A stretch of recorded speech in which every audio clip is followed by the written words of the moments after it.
Pensar en todo lo que existe, en el origen de todas las cosas, es un tema apasionante que nos induce y nos conduce a la vez a buscar el origen de todo eso que llamamos universo.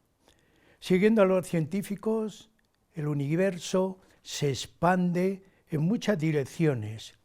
Casi podemos decir que es todo, ocupa todo. Viene a seguirnos en una técnica y casi en una situación de compromiso, porque el universo es lo más noble que ha aparecido. Dicen los propios científicos que es algo que escapa a lo humano, con un diseño eminentemente divino.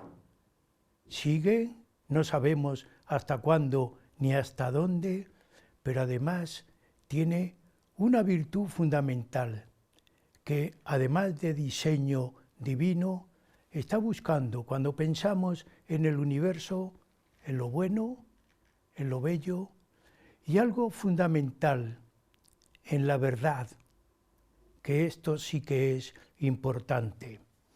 Cuando pensamos en el universo, que desearíamos ser a la vez físicos y poetas. Físico para conocer y poeta para transmitir. Debía haber una física para poetas. Cuando nosotros pensamos en el universo, deseamos transmitir la grandeza, la magnitud, pero si fuéramos poetas, con el sentimiento cognitivo de la persona. Huella de nuestro tiempo recoge toda esta inquietud científica, humana, si queremos casi divina, en un camino divino, para tratar un tema importante. El tema es apasionante, podemos decir hoy. Nos apasiona que podamos hablar del universo y de algo tan inesperado como puede ser en la vida del hombre la materia. Universo y materia. Pues amigos, con esta idea, el título que les deseamos transmitir es este: el universo y la materia bariónica.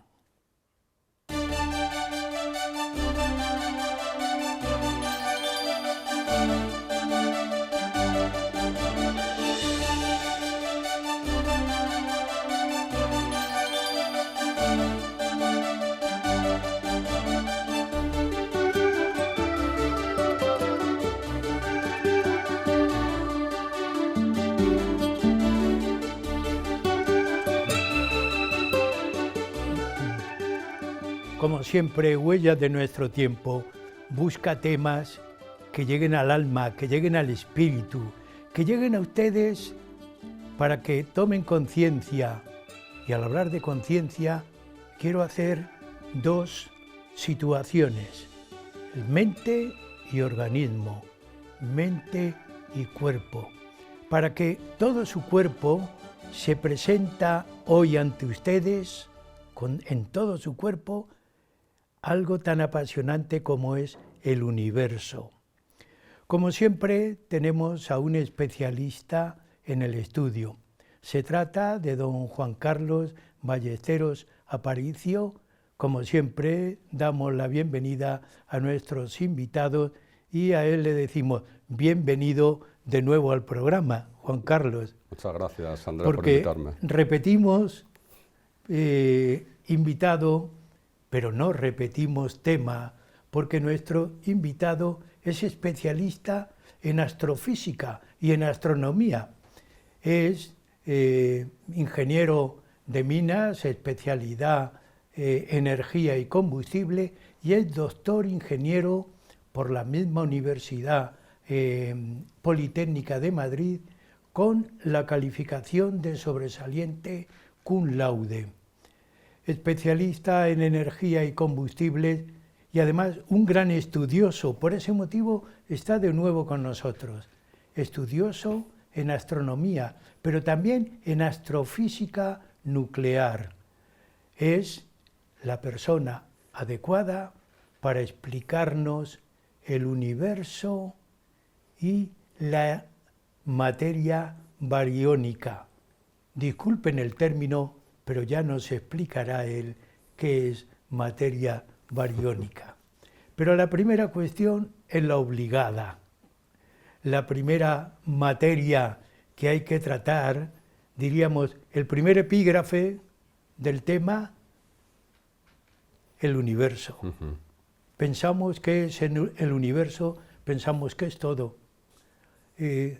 Cuando no hay universo no hay ni tiempo, ni hay espacio, ni hay nada. Pero, ¿qué es el universo, Juan Carlos? Muy bien, Andrés. Bueno, el universo es todo lo que existe físicamente, la materia, el espacio, el tiempo y la energía, y la cosmología es la ciencia que estudia el universo, que hasta principios del siglo XX se limitaba solamente a las estrellas de nuestra galaxia, hasta que ciertas observaciones con telescopios vieron que existían cúmulos de galaxias en la parte exterior de la Vía Láctea. Las etapas o las características principales del universo son su composición, está compuesto por un 5% de materia ordinaria o bariónica, que es la constituyente de todos los estrellas, planetas y seres vivos, y el 95% restante no se sabe de qué está formada y se denomina materia oscura y energía oscura. El universo está en una expansión acelerada. Este fenómeno fue descubierto en el año 1929 por un famoso astrónomo, Edwin Hubble, americano. La ley de Hubble es básica en cosmología y nos dice que la velocidad de separación de galaxias está en función de su distancia, o dicho con otras palabras, cuanto más lejos está una galaxia, más rápido se separa de nosotros. Trabajando con la constante de Hubble, podemos descubrir la edad del universo, que se sitúa en el entorno de los 13.800 millones de años. La temperatura del universo es extremadamente fría, la temperatura promedio es menos 270,42 grados centígrados, y su densidad promedio es del orden de 10 elevado a menos 30 gramos centímetros cúbicos. Las últimas mediciones cosmológicas nos dicen que la geometría espacial del universo es plana y que la dimensión del universo de su diámetro observable se sitúa en unos 93.000 millones de años luz. Siempre viene la pregunta obligada. Los no científicos, ¿pero cuándo empezó? ¿Cuándo se formó el universo? Parece que enseguida nos entra la prisa, ¿verdad? Cuando aquí el tiempo no cuenta, porque el tiempo es todo. Exactamente. La teoría del Big Bang, o de la gran explosión, fue formulada por primera vez en el año 1927 por un astrónomo y sacerdote belga, Georges Lemaitre, bajo el concepto de átomo primigenio. Esta teoría del Big Bang cae dentro de la cosmología estándar y explica el origen y la evolución del universo a partir de 10 elevado a menos 44 segundos. Es decir, en el inicio el universo se reducía a un punto infinitesimal con altísima densidad y temperatura, que explotó, se expandió. Este punto se llamaba singularidad espacio-temporal, y en ese momento es cuando se crea la materia, el espacio y el tiempo. Las etapas claves en la evolución del universo son la inflación cósmica. En las primeras fracciones del universo, de vida del universo,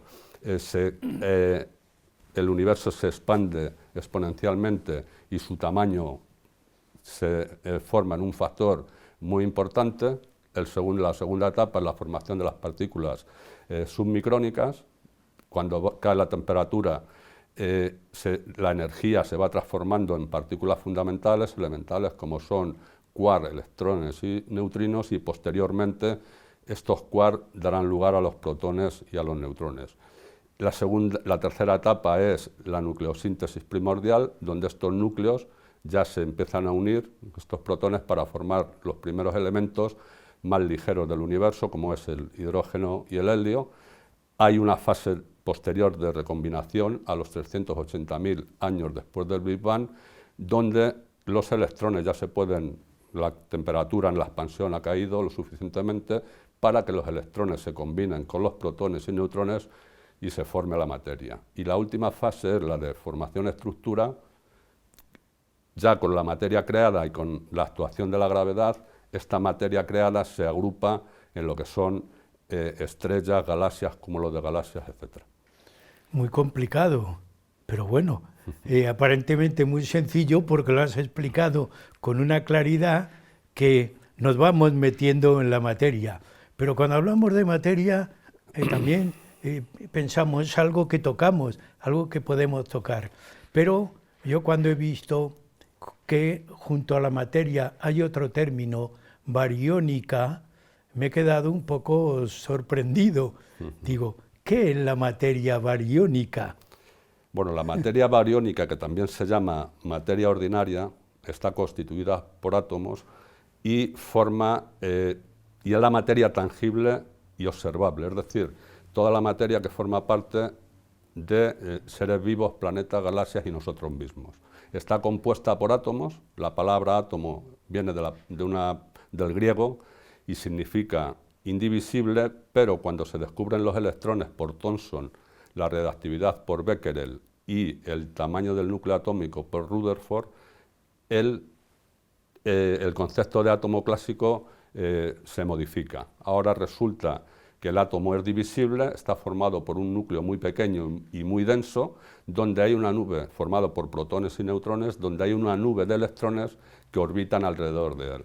Los protones tienen carga eléctrica positiva, los neutrones son neutros y los electrones tienen carga eléctrica negativa y desde el punto de vista eléctrico mantienen el equilibrio en el núcleo.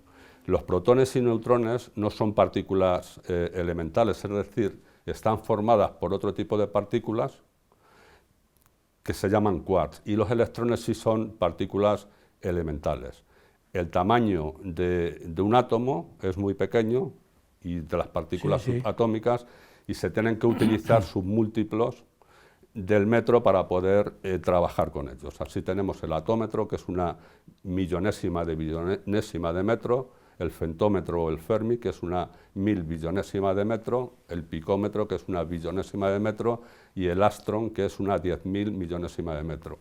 El radio de un átomo neutro varía entre 0,3 y 3 astron, y el núcleo es muy pequeño y contiene prácticamente más del 99,9% de la materia o de la masa del átomo, y si hacemos un cambio de escala y suponemos que el núcleo atómico mide 1 centímetro, el átomo mediría más de 100 metros. Es decir, los átomos prácticamente están vacíos. Los neutrones y protones, caracterizan a un elemento. El número de protones se llama número atómico y la suma de protones y neutrones es el número másico. El número de neutrones puede variar dando lugar a una serie de isótopos que, si cogemos el hidrógeno, tenemos el protio, el deuterio y el tritio, H1, H2 y H3 respectivamente. Todos ellos tienen un protón porque son hidrógeno, pero en cuanto al número de neutrones tienen 1 y 2, 0, 1 y 2 respectivamente, dando lugar a los isótopos correspondientes. Hay que seguirte, pero bueno, nos vamos dando cuenta la composición de la materia muy compleja, ¿verdad? Tú has utilizado la palabra átomo como, diríamos, el punto de partida del estudio. Sí. ¿No es así? Si hablamos de átomos, también comentando tú y yo, me decías, pero hay que tratar y hablar de los elementos químicos. Y claro, a mí eso me dejaba un poco... Absolutamente, cuando hablamos de átomos tenemos que hablar de la tabla periódica de los elementos químicos, cuya primera versión fue presentada por el famosísimo inventor y químico ruso Dmitri Mendeleev en 1869. Posteriormente, en 1913, el químico, físico y militar Henry Moseley presentó la tabla periódica, pero esta vez ya ordenada por el número de protones, el número atómico. Al día de hoy tenemos 118 elementos en la tabla periódica, que están distribuidos en 18 columnas o grupos y en 7 periodos. Y ahí lo vemos, ¿no? Y ahí en está la pantalla. precisamente la tabla periódica. Cada grupo tiene características químicas similares, y en esta distribución tenemos los alcalinos, alcalinotérreos, metales de transición, no metales, halógenos, gases nobles, elementos radiactivos y elementos sintéticos que vamos a ir viendo cómo se van produciendo. Juan Carlos, aunque sea un paréntesis y que nos dejen en la pantalla, pero yo cuando veía esta imagen decía, ¿cuánto ha estudiado el hombre y cuánto estudia? Es un paréntesis, porque establecer eso, y además yo tuve la tranquilidad de contar y realmente hay 18 columnas, y dije, Dios mío, ¿cómo han estudiado y cómo han organizado esto? Bueno, es un privilegio también humano, la inteligencia y la constancia. Efectivamente. Buscar la verdad, que yo decía en la presentación, el buscar la verdad os lleva a los científicos a este diseño y diríamos, esta tranquilidad para no tener tiempo y decir, bueno, a ver hasta dónde llegamos. Pues vamos a seguir, Juan Carlos. Pero ¿qué son las fuerzas fundamentales? Porque tú nos hablas de átomos, nos hablas de, no sé, de una serie de cuestiones que no están, diríamos, estáticos, sino que hay... Por supuesto, por supuesto. Primeramente, los electrones son los que dan las propiedades químicas a los elementos, es decir, la facultad para poder unirse con otros átomos y formar moléculas. Pero la estabilidad del núcleo atómico que hemos descrito anteriormente viene entre un equilibrio de fuerzas fundamentales que se dan entre protones y neutrones. ¿Qué es una fuerza fundamental? Una fuerza fundamental son las interacciones físicas que se dan en las partículas subatómicas del núcleo, y cada fuerza fundamental tiene una partícula que transporta o transmite esa fuerza. Existen 4 fuerzas fundamentales. La primera es la nuclear fuerte, que es la responsable de unir los protones y neutrones en el núcleo. Ahí está la imagen. Es la fuerza mayor que existe en el universo, es de corto alcance y su partícula portadora es el gluón. Luego tenemos la electromagnética. El electromagnetismo describe las interacciones de las partículas cargadas con campos eléctricos y magnéticos, es de largo alcance, y la partícula que transmite esta fuerza es el fotón. La nuclear débil es la responsable de la desintegración radiactiva de las partículas subatómicas del núcleo. Es de corto alcance, pero su intensidad de campo es varios órdenes de magnitud menor que la nuclear fuerte y que la electromagnética. Y por último, tenemos la la gravitatoria, que a escala atómica prácticamente no es representativa, pero a escala cosmológica es la fuerza dominante. Su partícula es el gravitón, que no se ha descubierto todavía y es uno de los mayores retos que tiene la física moderna en estos momentos. Cuando hablamos de universo, estamos hablando de creación continua, ¿verdad? Es decir, no para. El universo, ¿hasta dónde llegará? Dios mío, y nuestra mente no capta. Pero ¿cómo se crean esos elementos químicos? Porque estás hablando de fuerzas, de elementos, de ¿cómo se crean? Efectivamente, los núcleos, los átomos se crean a través de una serie de desintegraciones y reacciones radiactivas nucleares que son las siguientes. Tenemos la desintegración alfa. Se produce un núcleo de helio 4 llamado también partícula alfa, dando lugar a un núcleo más ligero. Tenemos la desintegración beta negativa, donde el núcleo o el átomo no varía su número másico, el número de protones y neutrones, pero aquí un neutrón se transforma en un protón generando un elemento más pesado. Luego está la desintegración beta positiva, que es similar a la anterior, pero en este caso el protón se convierte en neutrón y da un elemento más ligero. Luego está la desintegración beta, que es una reordenación de fuerzas entre los protones y neutrones del núcleo, pero sin creación de elementos nuevos. Y finalmente está la fisión espontánea, que se da en núcleos o átomos muy pesados y se generan núcleos más ligeros sin aportación de energía externa. A partir de aquí, según tu estudio, ya podemos hablar de los procesos de la nucleosíntesis, ¿no es así? Sí, ya con esta, digamos, introducción para poder entender Sí. lo que son la nucleosíntesis primordial o primogenia y las sucesivas nucleares, podemos hablar de lo que es la nucleosíntesis primordial o también llamada la nucleosíntesis del Big Bang, que es el proceso que describe la formación de los elementos más ligeros, como es el hidrógeno y el helio, para diferenciarlas de las nucleosíntesis estelares que se darán 400 millones de años después en el núcleo de las estrellas. Cuando el universo, en las primeras fracciones de segundo del universo, las temperaturas eran altísimas y los protones y neutrones eran partículas libres que tenían interacciones muy fuertes con otra serie de partículas como eran electrones, quark y neutrinos. Al segundo de edad del universo, estos protones son capaces de formarse en núcleos y dieron lugar a la formación de protio y deuterio. Cuando el deuterio, el H2, se estabilizó, se formó tritio y núcleos de helio 4. Y 900 segundos después del Big Bang dieron lugar otros procesos que se formaron elementos más ligeros como el berilio 7 y el litio 7. Esta composición inicial del universo, que se dio un 75% de hidrógeno y un 24% de helio, más trazas de otros elementos ligeros, fue primordial para la evolución posterior del universo. Juan Carlos, yo cuando te escucho me quedo, digo, realmente tiene que ser el diseño del universo, es un diseño divino y además es tan exuberante en datos y en cuestiones que escapan, ¿verdad?, continuamente. De este tipo de situación que nos has presentado, ya podemos hablar de estrellas, ¿no?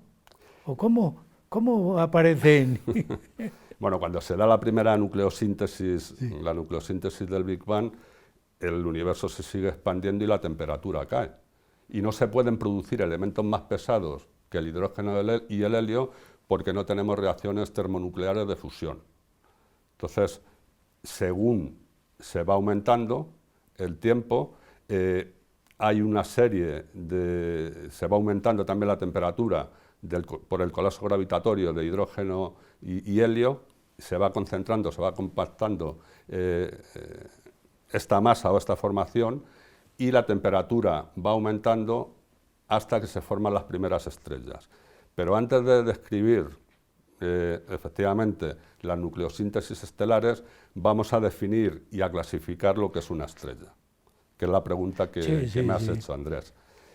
Una estrella es un cuerpo luminoso que emite energía que se genera en el núcleo de la estrella y nacen por el colapso gravitatorio de una nube de gas frío, de hidrógeno y de helio, y en ocasiones con otros elementos traza más ligeros, y a medida que este cuerpo se va contrayendo y tomando densidad, va creciendo su temperatura hasta que llega a los 10 millones de grados y ya es posible la fusión del hidrógeno en helio. Anteriormente ha nacido una protoestrella que está en equilibrio hidrostático porque ejerce presión al exterior junto a la gravedad de su masa que va en sentido contrario, y esta protoestrella da lugar a la estrella. Es mayor la protoestrella que la estrella, pero no se producen reacciones de fusión nuclear. Una vez que tenemos ya la estrella creada, se produce hidrógeno y helio, y la estrella se clasifica también por su luminosidad, es decir, por la energía que emite por unidad de tiempo. Esta está relacionada con la temperatura de las capas superficiales, que se llama fotosfera, y hay una clasificación debida a dos astrónomos que propusieron esta gráfica, que se conoce como gráfica HR, donde fue un astrónomo danés, Egnar Hertzsprung, y un americano, Henry Russell, donde en esta gráfica se representan en el eje de ordenadas, en el eje Y, la luminosidad de la estrella frente a su temperatura, masa y radio en el eje de las X y en sentido decreciente.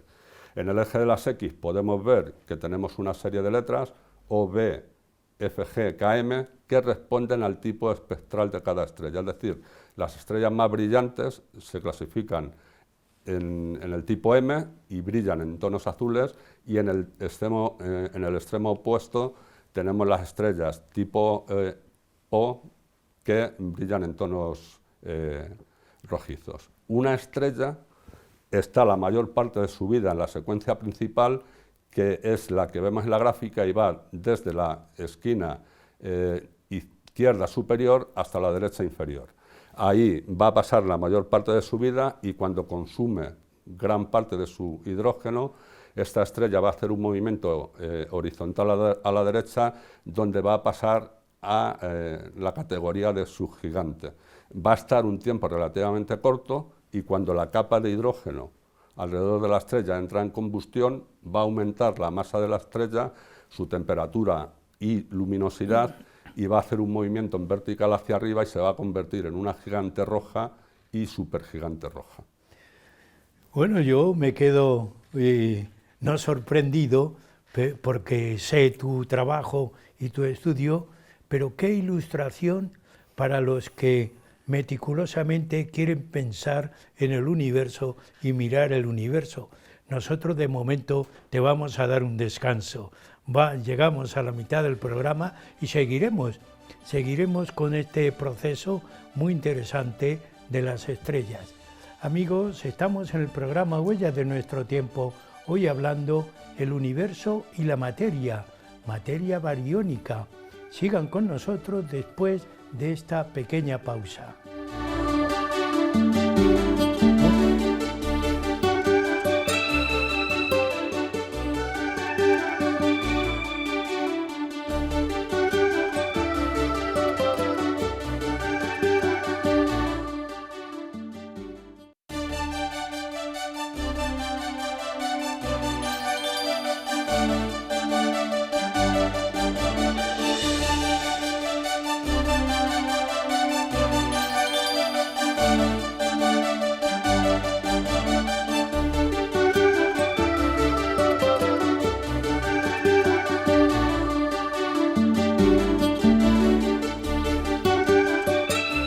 Continuamos en el programa Huellas de nuestro tiempo, que hoy tenemos un tema apasionante. Pensar en el universo es estimular a la persona a buscar lo bueno, lo bello, pero también la verdad. Llegar a la verdad cuesta. Continúa con nosotros en el programa don Juan Carlos Ballesteros Aparicio. En la primera parte nos ha situado, gracias a Dios, porque situarse en el universo no es tarea fácil. Don Juan Carlos Ballesteros, ingeniero de minas, es también miembro de la Cofradía Internacional de Investigadores de Toledo y académico correspondiente de la Real Academia de Bellas Artes y Ciencias Históricas de Toledo. Por encima de todo, un estudioso de astronomía. Decíamos en su presentación de astrofísica nuclear. Yo solamente pronunciar la palabra me quedo así un poco, para mí es un término duro de seguir científicamente. Pero como Dios nos enchufa, vamos siguiendo a don Juan Carlos en el programa. Y yo voy a situarme hoy como científico, más que como científico, como físico, pero también como poeta. Quiero echarle un poco de poesía a todo lo que estamos hablando, porque junto a la ciencia tiene que acompañar el hombre el sentimiento. Qué verdad, qué bonito sería que hubiera una física para poetas, ¿verdad? Pues cada uno de ustedes puede ser poeta cuando nos están escuchando y están escuchando a don Juan Carlos explicarles científicamente todo este tipo de proceso. Y nos hemos quedado con la nucleosíntesis. Juan Carlos, podemos seguir Bueno, y un inciso, yo realmente soy aficionado a la astronomía y astrofísica nuclear porque el tema es tan gigantesco en conocimiento que nos deja un poco univulados. Ya que hemos descrito lo que es una estrella y cómo funcionará, ya sí que podemos pasar a las nucleosíntesis estelares y las vamos a poder entender. Es decir, ya tenemos una estrella y la nucleosíntesis estelar son los procesos que se dan y se van a ir formando los elementos o átomos cada vez más pesados. Los primeros que se han formado eran el hidrógeno y el helio en la nucleosíntesis del Big Bang, y a partir de aquí el aumento de la temperatura va a ser la clave para que se sigan produciendo elementos de la tabla periódica que tenemos que cubrir, ¿no? Como comentamos anteriormente. Las sucesivas etapas de nucleosíntesis estelares son las siguientes. La primera de ellas es la fusión del hidrógeno, es la etapa más larga de una estrella en la secuencia principal que vimos en el diagrama HR, y aquí consiste en la formación o fusión de hidrógeno para producir helio a través de dos mecanismos principales. La cadena protón-protón, donde un núcleo de hidrógeno se va a fusionar para producir helio 4, y luego está el ciclo CNO, ciclo de carbono, nitrógeno y oxígeno, que son elementos que no se consumen, es decir, actúan como catalizadores y favorecen la reacción de fusión de hidrógeno en helio 4. Cuando llegamos, la primera protón-protón se da en estrellas poco masivas, en la cadena, el ciclo CNO en estrellas de mayor masa, y cuando llegamos a unos 100 millones de grados tenemos la siguiente fase, que es la fusión del helio. Es decir, la estrella ya va consumiendo prácticamente todo su hidrógeno y las reacciones de fusión ya no son tan efectivas, y pasamos a la fase de fusión del helio, donde el primer paso es la fusión de 3 átomos de helio para formar carbono 12, y la siguiente etapa es la fusión de dos átomos de helio para formar oxígeno 16. Es decir, ya tenemos dos de los elementos biogenéticos más importantes, como es el carbono y el oxígeno, para la existencia de la vida. No todas las estrellas llegan a este proceso que se denomina también triple alfa, porque se necesitan temperaturas elevadas de entre 100 y 200 millones de grados y altas densidades en el núcleo de la estrella. Solamente se dan en estrellas que se denominan gigantes rojas. Bueno, pues vamos a una estrella próxima a nosotros. Cuando hace mucho calor decimos, es que el Sol se ve que se ha calentado demasiado, y vulgarmente expresado. ¿Pero qué es el Sol, científicamente? Bueno, el Sol es una estrella la más próxima a nosotros y la que nos sustenta la vida, y es una estrella de tipo espectral G en la clasificación que vimos del diagrama HR, y se formó hace 4.600 millones de años, y está a la mitad de su vida. Le quedan otros 4.600 millones de años hasta que entre en fase de gigante roja. El Sol y todas las estrellas con masa hasta 8 masas solares equivalentes van a terminar sus reacciones de fusión nuclear produciendo carbono e hidrógeno y oxígeno, es decir, el denominado proceso triple alfa que hemos comentado. Nuestro Sol va a ir, a medida que se vaya combustionando el hidrógeno de su capa externa, va a ir adquiriendo masa, temperatura y luminosidad, formará carbono e hidrógeno y oxígeno, y la siguiente etapa será una nebulosa planetaria donde eyectará al espacio estelar los elementos creados, y esta nebulosa planetaria, formada por plasma y gas ionizado, se expandirá y va a engullir la órbita de varios planetas, incluido la Tierra. En este momento dejará de producirse reacciones nucleares de fusión y se convertirá en una enana blanca que va a ir perdiendo temperatura progresivamente hasta que se forme una enana negra, que son cuerpos que todavía no se han visto en el universo, porque la edad del universo es relativamente joven para que se den este tipo de astros. Se habla de carbono y oxígeno como elementos, pero ¿cómo se forman? Habrá otros elementos que son más pesados, ¿no? Efectivamente. ¿Cómo se forman? nosotros estamos ya en la tabla periódica, hemos llegado hasta carbono, nitrógeno y oxígeno, pero se tienen que ir produciendo esta materia bariónica, que es el objeto del programa. Claro, es decir, que nos quedan muchos. Claro, entonces, cuando tenemos estrellas con masa solar equivalente de 8 masas y más, en la secuencia principal del diagrama HR, se van a agotar todas las posibilidades de combustión y vamos a entrar en una etapa donde se van a ir creando elementos nuevos y se van a ir disponiendo concéntricamente alrededor del núcleo, formando una estructura tipo de cebolla. Tenemos diferentes etapas de combustión. La primera es la combustión del carbono 12, donde se requieren temperaturas de 500 millones de grados Kelvin y 8 masas solares equivalentes del núcleo de la estrella, y aquí vamos a formar neón, magnesio y sodio. La siguiente etapa de combustión es la combustión del neón para formar oxígeno y magnesio, requiriéndose temperaturas de 1000 millones de grados Kelvin y 10 masas solares.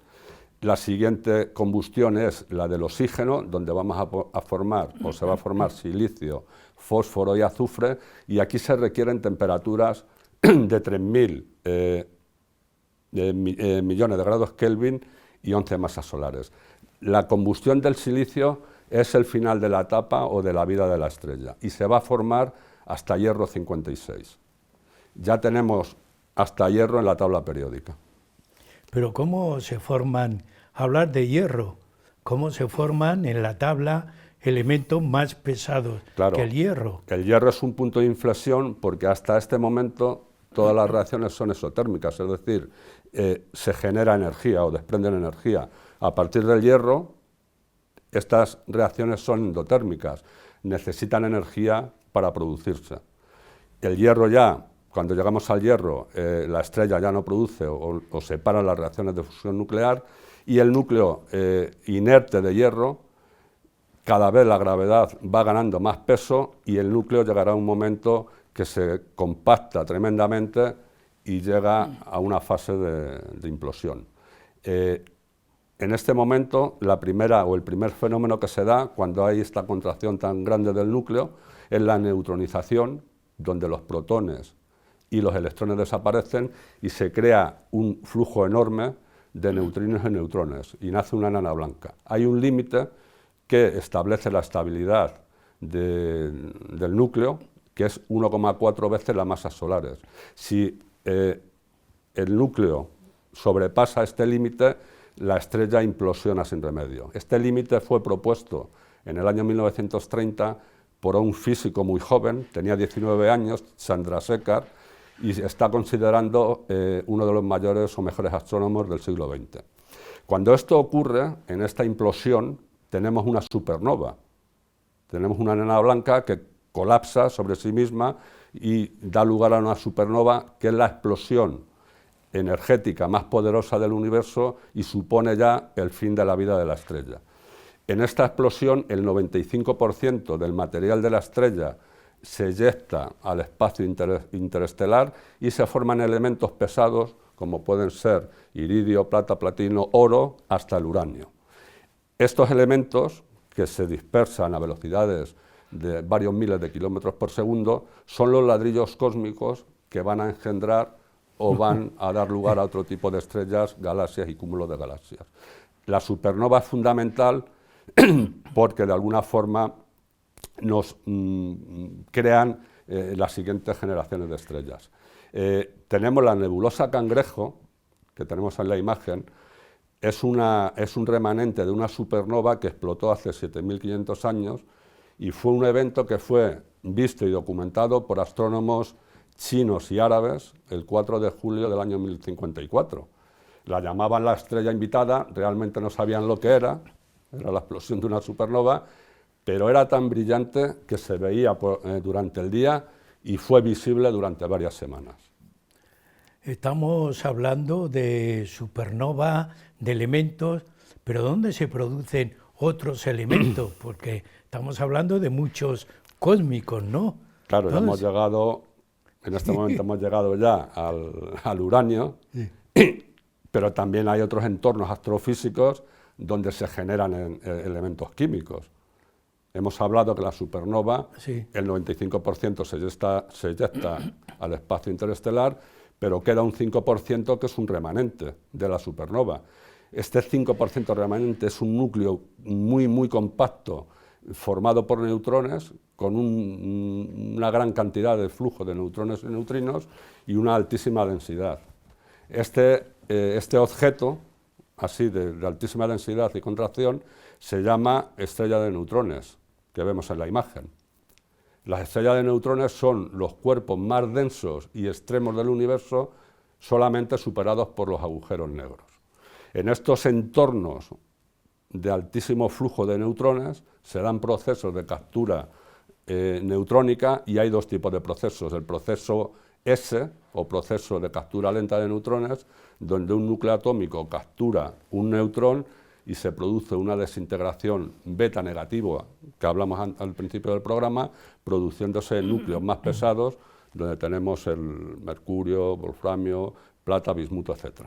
Y luego la fusión de dos estrellas de neutrones, que se llama kilonova, es una explosión también muy poderosa que se da en el universo, no tanto como las supernovas, pero también en este entorno tan extremo se dan procesos de captura rápida de neutrones, procesos R, que también dan lugar a la formación de núcleos pesados. Pero se ha detectado, ¿no?, la fusión de todo este cúmulo de estrellas de neutrones. ¿Se ha detectado? ¿Cómo se ha localizado eso? Efectivamente, en agosto del año 2017 se detectaron las ondas gravitacionales de la fusión de dos estrellas de neutrones. El experimento se llamaba LIGO, cuyas siglas responden al Observatorio de Ondas Gravitacionales por Interferometría Láser, y fue el acontecimiento astronómico más importante del año 2017. De hecho, se concedió el Premio Nobel de Física a los 3 investigadores o científicos que idearon y desarrollaron el experimento LIGO. Se calculó la energía emitida y el espectro de emisión, e incluso hay cálculos que dicen que se formó oro en una cantidad 100 veces la masa de la Tierra. Yo me quedo sin palabras, sin términos. Estamos en la última parte del programa. Si nosotros estamos hechos de materia bariónica, ¿cómo somos nosotros? Muy buena pregunta, muy buena pregunta. Porque yo estoy acumulando conceptos y términos que gracias a tu explicación me voy situando. Ahora ya sigo el proceso de una estrella. El proceso de una estrella es complejo. Aparentemente dice, por ese motivo decía yo muy al principio, y lo he repetido, quisiera ser físico y poeta para mirar las estrellas y ver desde el punto de vista emotivo y sentimental, transmitir lo que me dice una estrella, pero realmente al poeta la estrella le dice lo que le sale de dentro a él.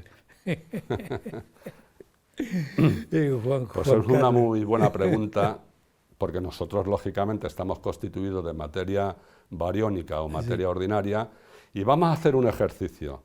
Vamos a suponer una persona que pesa 100 kilos, y si observamos su composición atómica y en masa, vemos que 10 kilos son hidrógeno, 18 son carbono y 65 son oxígeno. Es decir, ya tenemos 96 kilos de los 100 de nuestro voluntario, y si a eso añadimos 1,5 kilos de calcio más otro kilo de fósforo, tenemos ya 98,5.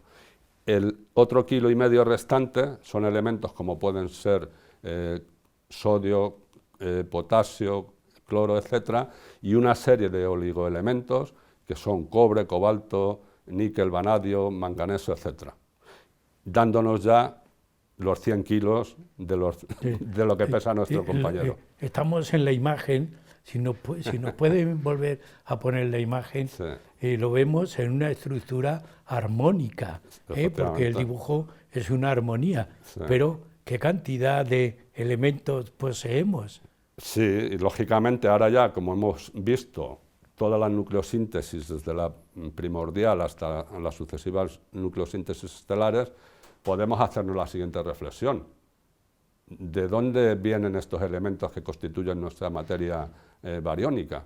Hemos visto que el hidrógeno se formó en los primeros segundos de vida del universo, hace 13.800 millones de años. El carbono, nitrógeno y oxígeno se forma principalmente en el proceso triple alfa en gigantes rojas. El potasio y el calcio en la combustión del carbono en supergigantes rojas, y toda la serie de oligoelementos que formaban o conformaban el 1,5 kilos restante se han producido muchos de ellos en supernovas, estrellas de neutrones y en kilonovas. Es decir, somos seres cósmicos, Sí. queramos o no queramos reconocerlo. Muy agudo. Eso es una gratificación para el hombre. Juan Carlos, estamos en la última parte del programa. ¿Qué nos queda por ver?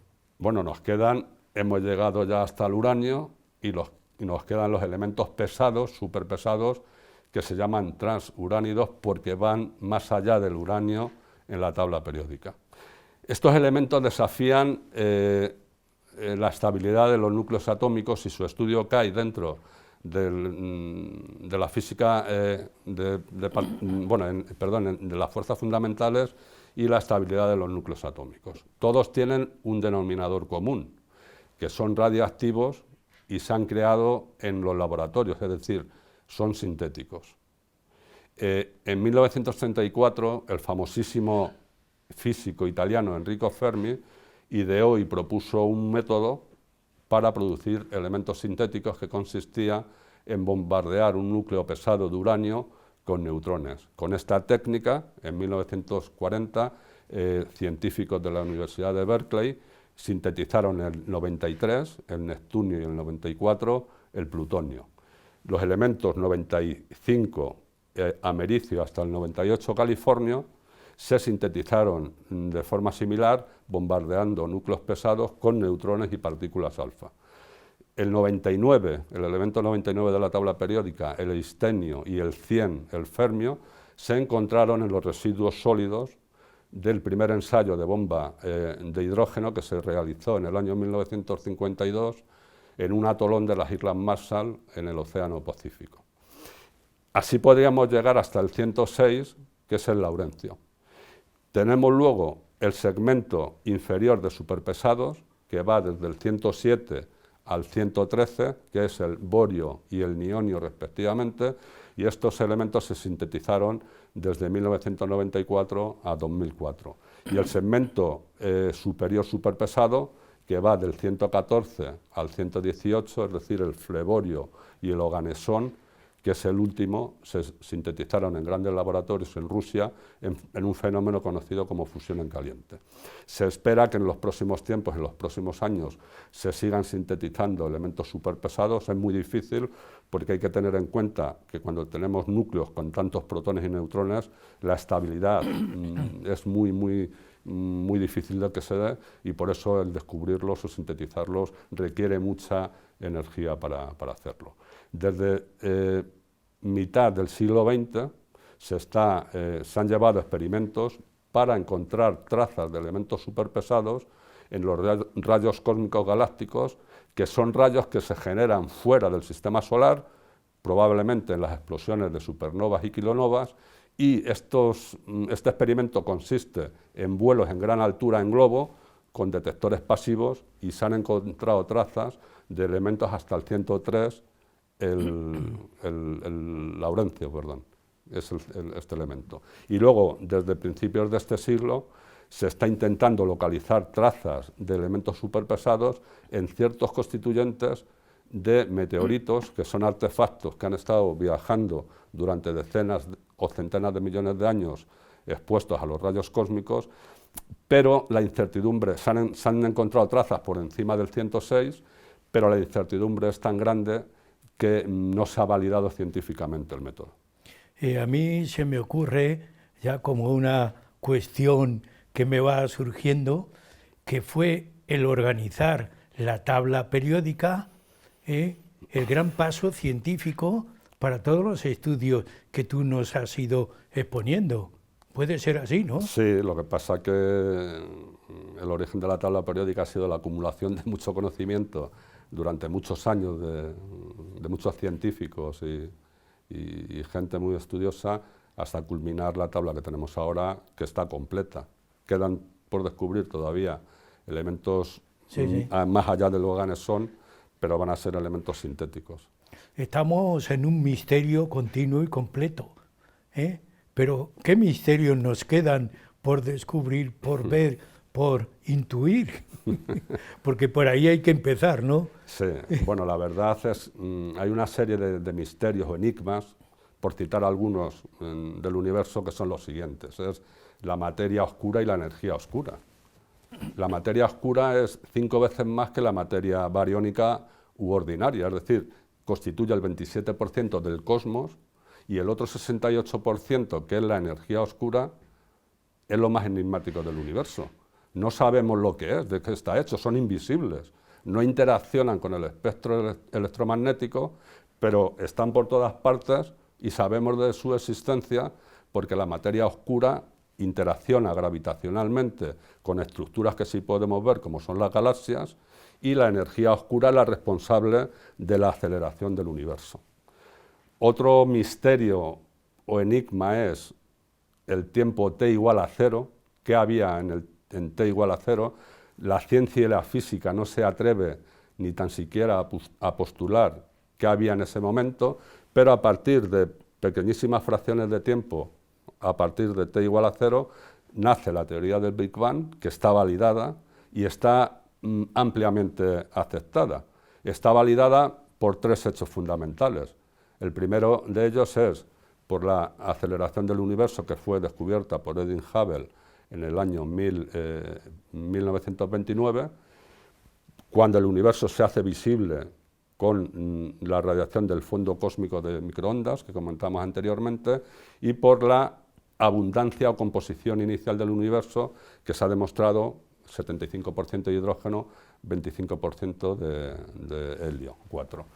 Claro, el gran sueño de la ciencia, el gran sueño de los físicos, es encontrar una teoría que unifique las partículas fundamentales con las fuerzas fundamentales y de alguna forma unifique la mecánica cuántica y la teoría de relatividad de Einstein. Si eso se consigue, se está trabajando intensamente en diferentes teorías, si eso se consigue, podríamos saber las características del universo en el tiempo t igual a 0 y saber lo que es la materia oscura y la energía oscura. Otro enigma también, desde el punto de vista científico, repito, desde el punto de vista científico, es el origen de la vida. Es un gran misterio de la ciencia. Y otro enigma también es la existencia de la vida extraterrestre. No hay pruebas definitivas, pero su posible existencia se basa en la inmensidad del universo. Estamos hablando de que tenemos 100.000 millones de galaxias y solamente en nuestra galaxia, la Vía Láctea, tenemos 200.000 millones de estrellas. También tenemos que preguntarnos si hemos sido capaces de desarrollar la tecnología adecuada para poder detectar vida fuera de la Tierra.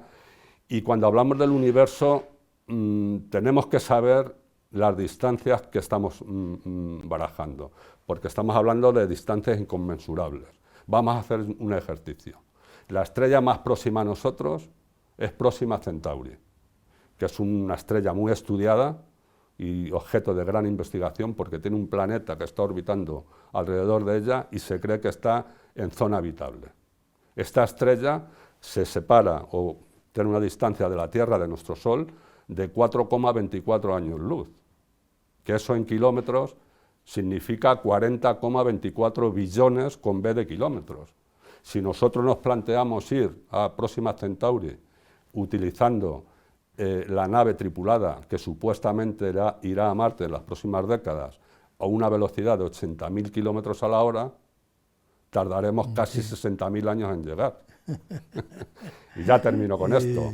Conocemos muy poco del universo, conocemos un poquito más del 4%, que lo que corresponde a la materia bariónica o la materia ordinaria que ha sido objeto del programa de hoy. Juan Carlos, gracias por esta magnífica lección y nos tiene que animar a los que no somos científicos a considerar la grandeza del universo, la grandeza de la creación y que, como decíamos a lo largo del programa, el diseño ha tenido que ser un diseño divino, porque un diseño humano no llega ahí.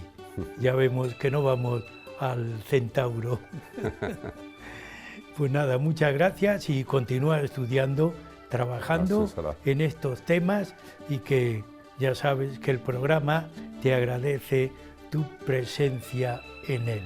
Y también a ustedes, señores, como siempre, Huella de Nuestro Tiempo, toda la semana les ofrece un tema único, distinto, para seguirnos. Así que hasta la próxima semana.